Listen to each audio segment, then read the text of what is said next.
On today's episode. Welcome. Here I'll show repairs I've done and share the techniques and tools that I use. If you find this video valuable or even entertaining, please subscribe as it really helps. It's great to get your feedback, so leave a comment below and don't forget to hit that like button. Also check out the description below because there'll be additional information and some useful links. So here's my new toy, the Hubsan H501S in this particular case, and I've been having a lot of fun with it. I've only had it a few days, but it's lived up to the good reviews that I've seen. But obviously, being the consummate tinkerer that I am, I've been looking around at modifications that I can do. And the first one was just to notch out with a Dremel some cutouts here for the battery connections. So obviously the battery connection will come out of there, and I find it easier to get the thing running, trying to cram the connections inside this little hatch here along with the other connector is a bit of a pain. And I also feel that in the unlikely event, i.e. when you have an impact with terra firma, it's a lot quicker to be able to disconnect the thing just by pulling the plugs apart like that. One of the other issues I have with it is a dropout of the video signal. This can be at relatively short ranges sometimes. So I've been looking around and saw on the web that there are upgrade kits that you can get to the transmitter for changing the antennas. So inside there are two antennas, and we'll take a look at those, and I'm going to replace them with external antennas. Now, very important when you're messing around with any form of electronics really, but transmitters especially, is to make sure that you take the battery out. With transmitters especially, if you happen to switch the thing on inadvertently, when you've got the antennas disconnected, you can seriously damage the output stage, the output of the transmitter, and at the very least you can weaken it, and at the very worst you can blow it to bits. So make sure you do that. So let's open it up and take a look and see what we've got inside. So here we can see inside the transmitter there's just the 4 screws to remove to get the back off, and we can see clearly on the right hand side here is the 5.8 gigahertz antenna for the video, for the FPV function. And if you're ever in any doubt, just remember that you've got these sockets here, which is for an external video monitor. So if you think of that, then you know that side is the one for the 5.8 gigahertz. So on the other side, on the left here, we have a 2.4 gigahertz antenna, which is just hot melt glued up into the top there, and that's the connection, obviously, to the receiver in the quadcopter to control it. So video and radio control, and both of these are just with these little coaxial connections. Normally, if you just get your fingernail under there, they will just pop off, and you can see the little connector there. Don't get too aggressive with those, because if you pull that little guy off, you're going to have an awful lot of fun trying to solder it back on again. So similarly on this side, get the fingernail under that, we can see the connection there. So in a kit, you can buy these kits relatively inexpensively. It comes with one of these type of antennas for the 5.8 gigahertz, and similar to on a standard Wi-Fi router antenna for the 2.4 gigs. And I'll make a link down in the description as always to where you can pick up one of those. But again, being the consummate pack rat that I am, I had a look around through my boxes of bits, and this is out of an old D-Link router, I think. So I'm going to cannibalize the cable from that one. And for the other side, I've got one that's already already connected here, so all I have to do is to remove that from the unit. And this has got similar to this one, a ferrite bead on it to cut down interference, I guess. But just for the avoidance of doubt, I'm going to take it off of the 5.8 gig cable and leave this on for the 2.4, because this is a 2.4 gigahertz router, or was. So that's where I'm going to get the connections from. I've got another old access point here, so I'm going to rob one of those and put this cable on it. This is a standard FPV circularly polarized antenna, so we're going to pop that on for the FPV. And as I said before, this is just off of a router. Now we can mess around with those things as well. Here's an alpha antenna for 2.4 gigs, so we might do a comparison to see if that makes much difference to range. So I'll cobble these bits together and we'll see how we get on. So just before we get into the modded unit, just a couple of tool tips to get the SMB or whatever it is connector off of here with an ordinary soldering iron would be a nightmare. So I always use one of these hot air guns. This comes in so useful for anything from heat shrinking up to surface mount type soldering and repairs. I wonder how many Xboxes and PlayStation 3s I've reflowed the GPUs on with this guy. So top tip there. And also when drilling the holes out, I've used this rather fearsome looking reamer. Now I bought this as a prop reamer to replace one that somehow I managed to get a chip out of the edge of. And this is a very useful tool. This will open up almost from 0 to 14 mil. So for these types of jobs in plastic and wood, a very useful tool as well. So here we can see the completed mod with the 5.8 gigs antenna on this side and the 2.4 here. Now it's important to put that at right angles to the craft, to the quadcopter. I always cringe when I see people pointing desperately at the quadcopter or whatever. The weakest signal, in fact, emanates from. In fact, there's no signal right in the center at all.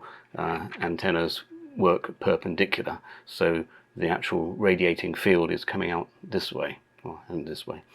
So that's my recommendation there. And also, whilst I was in hole drilling mode, made myself a little carry handle. I think this is the only transmitter I've ever owned that didn't have a carry handle, and is one of those strange things that you never even think about or miss until you haven't got it. And it's always handy when you're going to the field, you've never got enough hands, so you can just loop it over a finger and you're good to go. So that was what I chose to do there. So this is what it obviously looks like at the front. So again, the FPV antenna there and the 2.4 gigs there. Now in the process of drilling the holes, I've managed to get fingerprints all over the screen, so I'm going to clean that up. And what I use for my cameras, and going to try on here as well, these Zeiss cleaning tissues that come with I guess an alcohol IPA type impregnation to the cloth. Very, very useful and inexpensive devices. So let's simply go like this.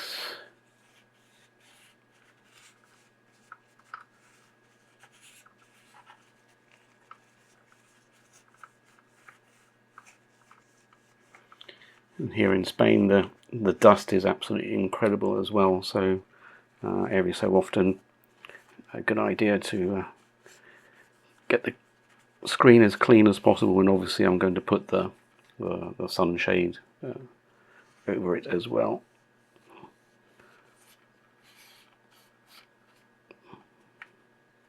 There's always one speck of dust that won't go. So there we are. That's cleaned those off a treat. So highly recommended these Zeiss cleaning tissues. Right, so there's only one thing left to do. It's let's go fly.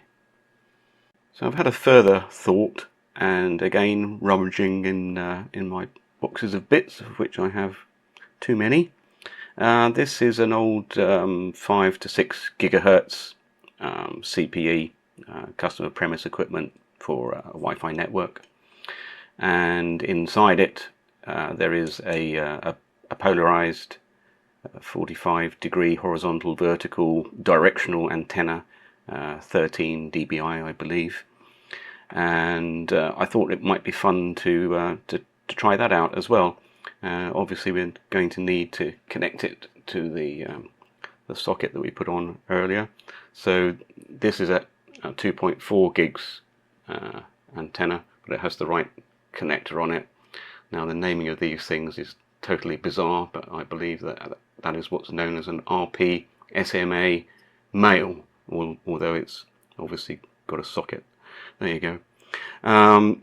So if you ever wondered what's inside of one of those guys, not very much, just these couple of bits. Obviously we can see the end of the cable there. So I think if we carefully remove these, then we'll be within a chance of making a little panel antenna to test as well. So obviously we're using the omnidirectional clover leaf at the moment, so we'll see how far out we can get with that. So without further ado, let's go off and see. I think before I was only getting maybe 100 meters before starting to get breakup of the video signal and the black screens. So let's arm it.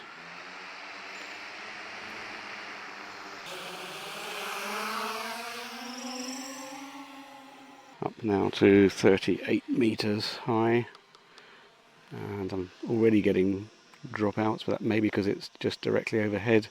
Let's put it up to say 50 meters. Okay, we're at 50 meters now, so we'll head off. So we're out now at 120 meters, and I'm getting pretty bad signal and black screens. So I think I'm going to call that a day, return it to home, and we'll try the panel antenna. So here we are now with the panel antenna. Okay, it's not pretty, but functional. Well, we'll find out how functional right now. Again, we'll go up, say, to around the 50 meters.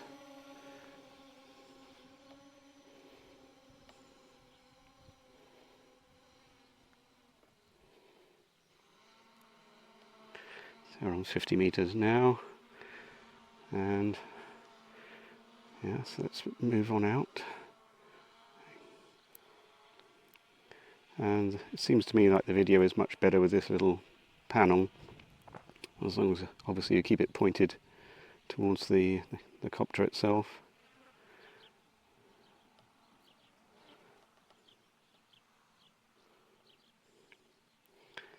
So we're out to 120 meters now, and that's completely clear. So let's push on a little. So we're back out at 200 meters range, and the video is very good. Be interested to see this actually when we get back to base.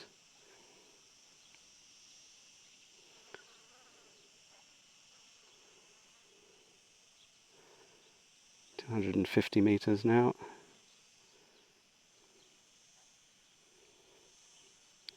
275, 280, 295. So we're now 300 meters out, and the picture looks very good to me. Let's just spin it around.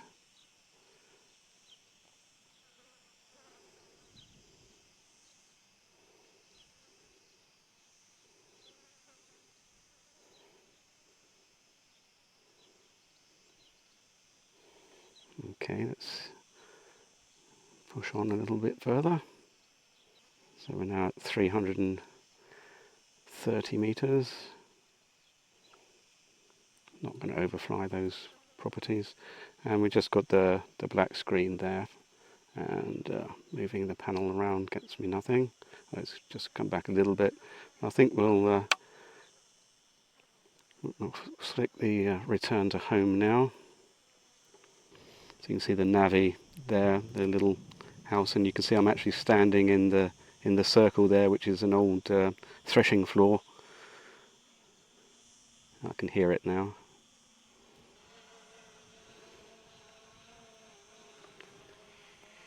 So yeah, it's directly overhead now.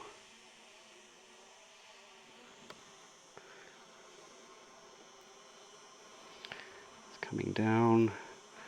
When we get down to say 20 odd meters. So now we're closer. Let's try that circle mode again.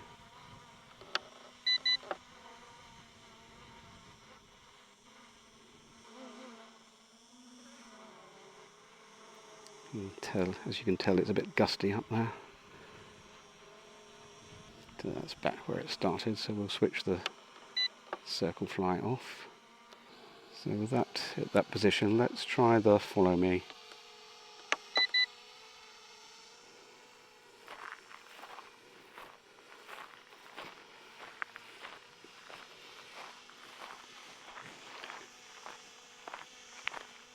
Yeah, so it's tracking me quite well.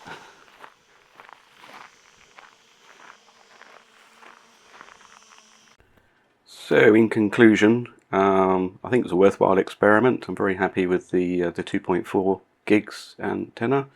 Very happy with my carry handle, and the panel turned out especially good as well. Just don't think I showed you the finished item, as it were, very closely. But here you can see I had to make a ground plane for the back. When it was inside the antenna, this was the ground plane. So that's the connection for the negative, well, the outside of the coax, if you will, and the center goes into there. So that's just the back plane there, made out of a piece of PCB. And if you've looked at any antenna construction, you'll see that this is no surprise. And I'll put a link in the description. RC Model Reviews, Bruce did an excellent review on how these antennas work, if you want to dig into that subject a little bit more. So the cloverleaf, yeah, it works, but obviously we're not going to get the range, it being omnidirectional. Very happy with the way the panel turned out. So I hope you found that useful, and please subscribe.